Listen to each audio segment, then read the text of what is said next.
on va voir dans ce passage l'utilisation d'un oscilloscope numérique à mémoire. Tout d'abord, on va commencer par la livraison de ce type d'oscilloscope.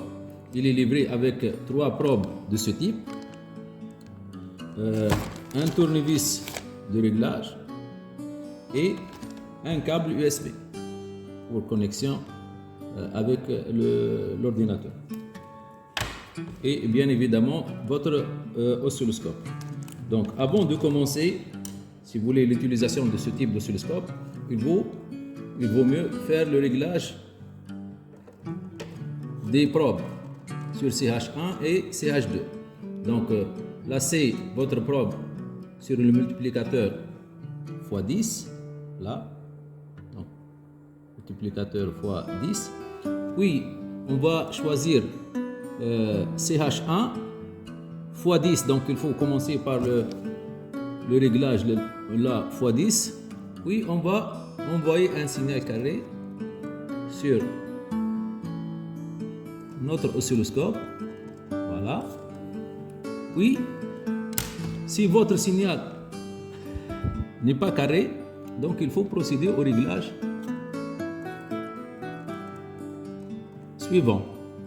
Avec un tournevis fourni avec l'oscilloscope, vous faites les réglages nécessaires de sorte que vous obtenez un signal carré bien clair, comme vous le voyez. Voilà. Et on refait même réglage avec CH2. Donc, je sélectionne CH2. Je sélectionne CH2. Donc couplage AC x 10. Je peux appuyer sur le bouton automatique. Voilà. Le signal est clair. Sinon, on procède au réglage comme on a fait avec la voie CH. Et maintenant, notre oscilloscope est prêt à l'utilisation. Donc, on enlève la sonde de réglage, puis on va voir les différentes utilisations. Donc, pour cela, on va passer au mode x1 pour CH2, pour CH1 x1, par exemple. Donc, on va envoyer sur les deux voies CH1 et CH2 deux tensions. Donc, une tension sinusodale, une autre tension sinusodale sur la voie CH2. Voilà. J'appuie sur le bouton automatique pour procéder au réglage automatique. Sinon, si vous voulez par exemple faire vous-même les réglages, donc on va commencer par sélectionner la voie CH1. Donc on appuie sur la voie CH1. Donc on appuie sur la voie CH1 et on va annuler, si vous voulez, la voie CH2. Donc sur la voie CH1, vous pouvez faire les réglages volt par division, calibre, sensibilité verticale. Donc là, vous augmentez, vous diminuez la sensibilité verticale. Donc vous déplacez la position du curseur, vous choisissez l'origine de votre tension comme vous voulez. Là, vous déplacez. Même chose, on refait donc pour le choix du réglage sur la position CH1. Donc couplage AC, on peut choisir le ground pour remise à 0, DC direct current AC, limite off c'est la limite de l'onde, la limite de l'onde, off on si vous voulez faire une bande passante, off volt par division, bien sonde une fois, fois 10, fois 100, fois 1000, etc. Donc fois 10, inverser non. Si vous voulez inverser, vous appuyez sur F5, on. Sinon, donc off. On refait la même chose sur la voie CH2. Voilà. Donc couplage, limite, off, bien, sonde une fois, inverser, non. Bon, on va par exemple inverser la voie CH2. Voilà. Voilà, on va inverser la voie CH2. Vous voyez que lorsqu'on appuie sur ce bouton-là, F5, donc on peut inverser le signal. Donc off, on, le signal est inversé. Voilà. Maintenant, on va procéder au réglage de la sensibilité horizontale. Donc on peut changer la base du temps. On peut choisir l'origine en déplaçant le curseur sur la position horizontale. Donc on peut déplacer, choisir la position du curseur. Là, il faut noter que le réglage de la sensibilité verticale et de la position, ce réglage est le même, si vous voulez, pour les voies CH1 et CH2. Donc vous procédez au même bouton, juste il faut sélectionner CH1 ou bien sélectionner CH2 pour faire les réglages sur la sensibilité verticale. Une fois terminé le réglage sur ces voies CH1, CH2, maintenant on va passer au trigger. Donc le trigger, faites attention, son réglage est très important. Donc en appuyant sur le bouton trigger, vous aurez là type, vous sélectionnez, crête, sinon vous avez une large impression, vous avez crête. Donc les deux types, si vous voulez, de tension sur lesquels vous pouvez faire le déclenchement du signal. La source CH1 ou la CH2, ou bien l'extérieur, ou bien AC Light, ou bien les deux.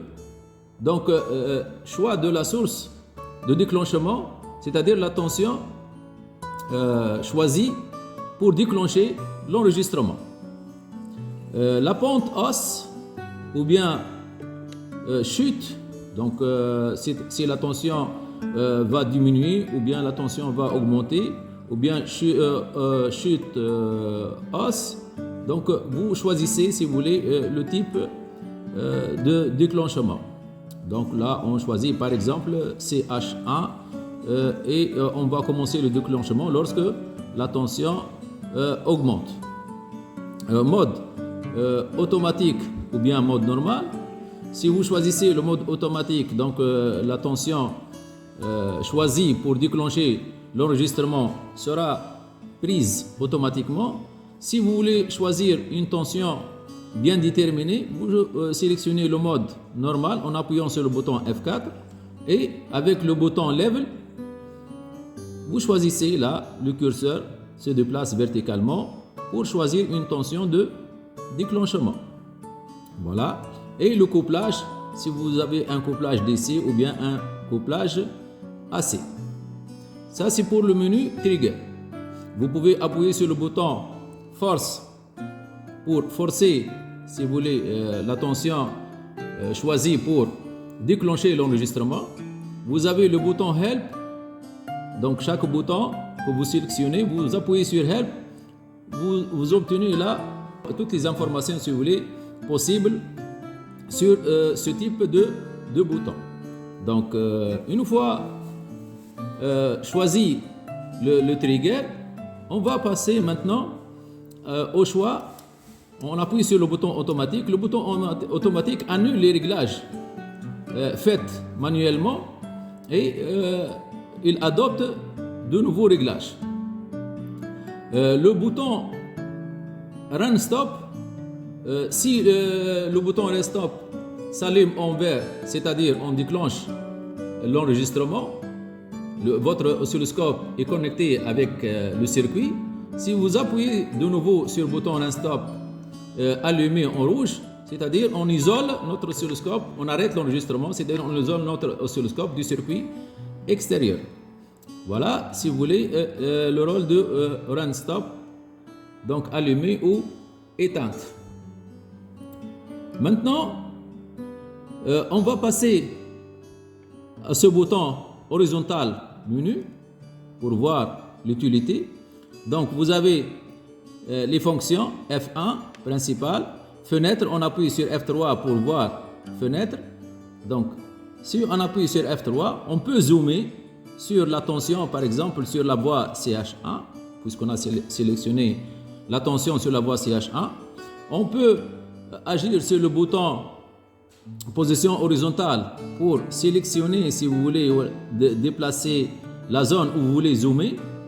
On peut agir sur le bouton Scale, seconde par division, pour agrandir la zone que vous voulez zoomer, etc. On revient maintenant au menu principal et on va voir les fonctions des autres boutons. Par exemple, maintenant, on va passer au bouton Utility. J'appuie sur le bouton Utility. Vous avez Cal Prop, c'est-à-dire vous voulez exécuter votre oscilloscope ou bien annuler, donc on va annuler. Enregistrer, donc vous voulez enregistrer ce que vous avez, donc vous choisissez la source d'enregistrement, canal 1, enregistrer, arrêter, etc. Donc annuler. On peut choisir la langue, si vous voulez, de votre oscilloscope. Donc en appuyant sur le bouton F4, la langue française, Dutch, vous sélectionnez les différentes langues, si vous voulez, que vous avez sur votre oscilloscope. English, espagnol, portugais, français. On va sélectionner la langue française. Suivant, on appuie sur suivant. Vous avez le type d'affichage. Donc je peux appuyer sur F3 pour voir le type d'affichage. Donc vous avez 4 types d'affichage. Quatrième type, un premier type, deuxième type, par exemple, on va garder ce deuxième type d'affichage. Bright, la luminescence de la grille, on peut sélectionner en appuyant sur F4 et avec le bouton Multipurpose, on peut soit augmenter, soit diminuer, si vous voulez, la brillance de la grille, donc 100%, ou bien on peut diminuer la brillance voilà, de la grille. Ça dépend de votre utilisation. Donc on va choisir une brillance de 50% par exemple. Voilà. Suivant, on appuie sur F5. Vous avez là un compteur off.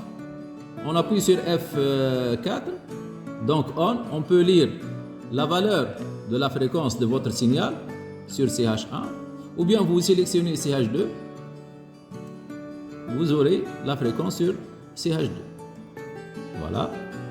Donc, maintenant, on va revenir sur notre bouton Utility. Suivant, Bright, le compteur de la fréquence on. Donc, on va sélectionner off. La version F1, vous avez la version de votre les informations sur le système de votre ordinateur. Maintenant, on va revenir, si vous voulez, au bouton Utility.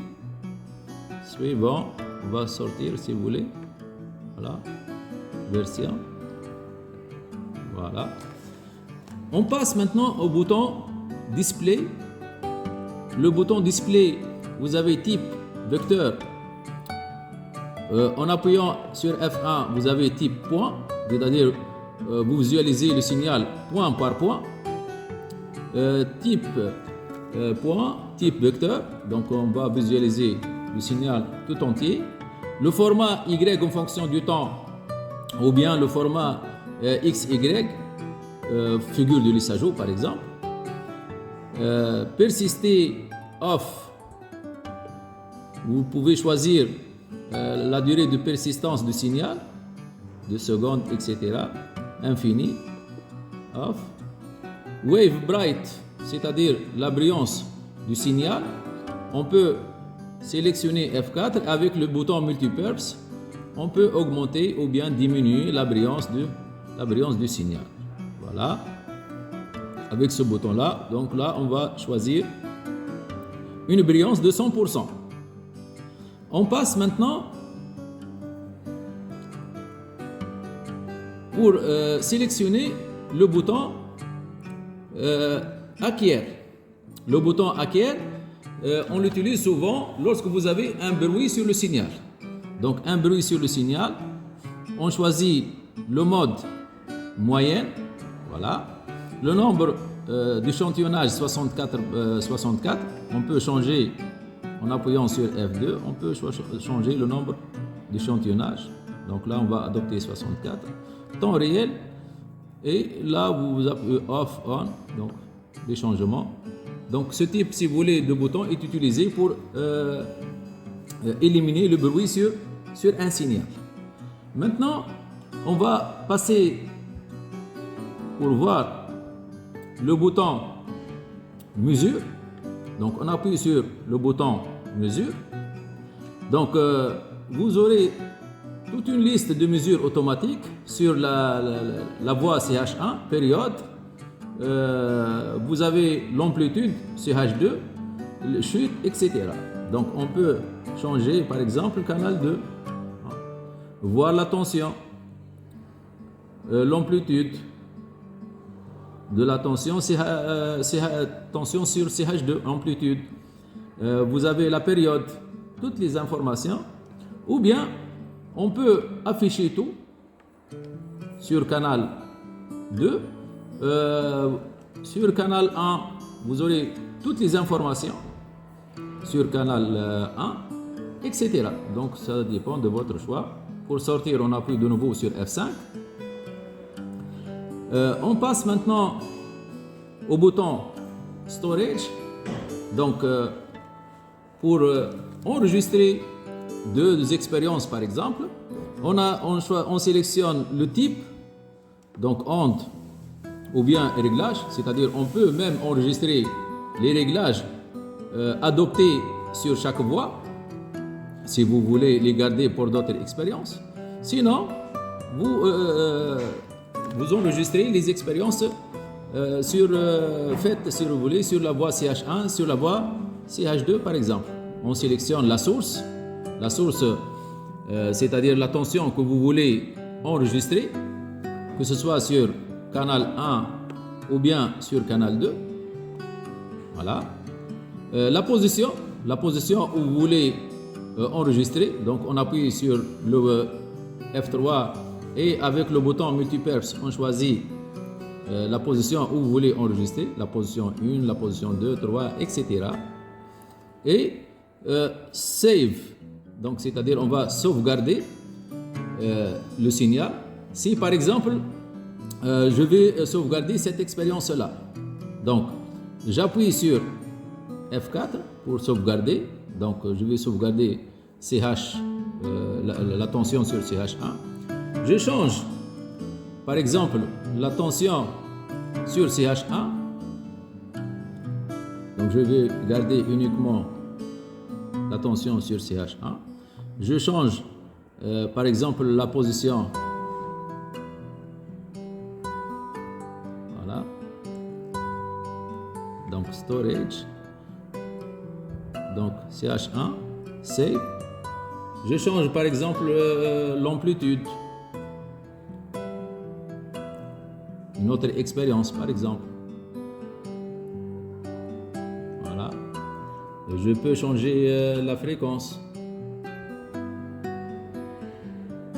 Par exemple.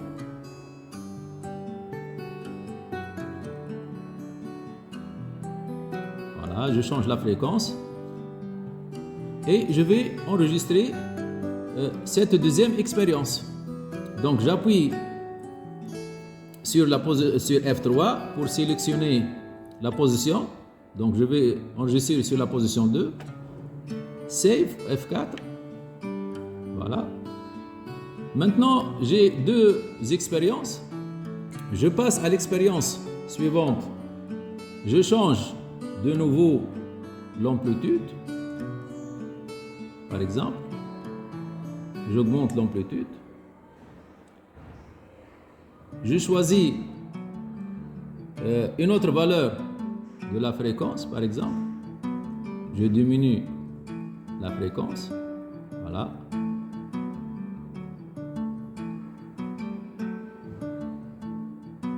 Voilà. J'arrête l'enregistrement. Et on va passer maintenant pour récupérer les deux autres courbes. Donc j'appuie sur F5, suivant, chargé, F3, et référence A, chargé. On va passer maintenant référence B, chargé. Et voilà, vous avez les deux expériences précédentes avec la troisième expérience. Et là, vous pouvez comparer, si vous voulez, les trois courbes. Vous pouvez faire des comparaisons sur l'amplitude, sur la fréquence, la période, etc. Vous pouvez déplacer ces courbes-là, faire des comparaisons comme vous voulez. Donc, changer là, le calibre, la base de temps, etc., etc. Donc là, on peut augmenter, diminuer la sensibilité verticale. Donc ça, c'est le bouton storage. Maintenant, on peut voir avec ce bouton storage comment on va revenir, si vous voulez, au menu principal. Donc, on va annuler ce qu'on a enregistré. Donc, charger, annuler. Donc, référence A, donc annuler, off. Annuler, référence B, off. Et voilà, je garde que la dernière expérience. Maintenant, on va voir l'utilité du bouton curseur. Donc, j'appuie sur curseur. F1, tension, c'est-à-dire je peux faire des mesures avec le curseur et le bouton multipurpose de la tension. Donc, je sélectionne le curseur. Donc, dans cette position-là, par exemple. Voilà. Puis, j'appuie. Je sélectionne le deuxième curseur. Voilà. Je déplace verticalement le curseur et je peux lire la variation de la tension delta V, ou bien VA par valeur négative, ou bien VB par valeur positive. On peut passer pour mesurer le temps, donc de la même façon. Donc, on déplace le curseur, donc horizontalement, donc on lit la durée. Par exemple, je sélectionne le deuxième curseur. On peut lire delta T, voilà, delta T, TA, TB, etc. On peut croiser les deux curseurs en passant de F1 temps au pistage. Donc vous avez un curseur qui est croisé là, les deux curseurs, curseur vertical, curseur horizontal. Donc, et vous pouvez lire en même temps le temps et la tension. Donc je déplace le curseur, voilà, je peux lire. Donc vous avez un curseur qui est croisé, curseur vertical, curseur horizontal. Je choisis l'autre curseur, donc là aussi on peut lire curseur croisé, donc on peut lire la tension à quoi égal, delta V, VB, 10 volts par exemple, et vous pouvez lire le temps à quoi égal le temps TB par exemple, delta T, entre les deux positions du curseur. Voilà comment vous utilisez le bouton curseur avec multipurpose. Ainsi, on va revenir, si vous voulez, au menu principal, CH1. On va visualiser les deux tensions sur CH1, CH2. Sur CH2, donc on va procéder au réglage automatique. Puis on va voir l'utilité du bouton Math. On appuie sur le bouton Math. Donc là, vous avez type des calculs mathématiques. Si vous sélectionnez F1 type Math, vous aurez les opérateurs moins, plus, fois, divisé. Hein? C'est-à-dire, vous pouvez faire la différence entre la source A et la source B. Vous pouvez sommer la source A et la source B. Vous pouvez diviser A par B. Vous pouvez multiplier A par B, etc. Si vous sélectionnez F1, vous allez FFT, d'autres utilisations. La source, c'est pour sélectionner la source canal 1 ou bien canal 2, si vous voulez faire la somme A plus B, ou bien vous voulez faire B moins A, comme vous voulez. Donc vous sélectionnez fenêtre et verticale. Donc d'autres, si vous voulez, utilisations. Voilà, là ce sont des choix que vous pouvez voir sur ce type d'oscilloscope. Voilà, nous on va s'intéresser au bouton de type mat. Donc je vais faire par exemple la différence entre la source A et la source B. Vous pouvez faire la somme en appuyant sur F3. Vous obtenez la somme. Donc on peut diminuer, si vous voulez, le calibre sur le bouton mat. Donc là on diminue le calibre pour voir. Voilà. On augmente ça, 5. On peut faire changer, si vous voulez, l'origine, etc. Voilà. On peut augmenter là les amplitudes pour voir les tensions. On peut, ça c'est une multiplication, division, plus et soustraction.